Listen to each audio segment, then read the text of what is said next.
Police station Humayun नगर में एक तेज रफ्तार कार की टक्कर से बाइक सवार शदीद तौर पर जख्मी हो गया। तफसीलात के मुताबिक हुमायूं नगर के विजयनगर कॉलोनी में कर्नाटक से ताल्लुक रखने वाले एक तेज रफ्तार कार ने बाइक को टक्कर दे दी, जिसके नतीजे में बाइक पर सवार शख्स शदीद जख्मी हो गया।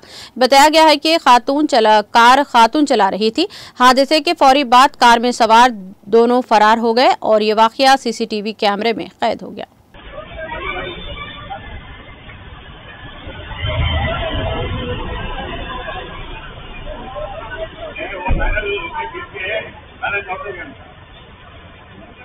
देख चुका देखा मैं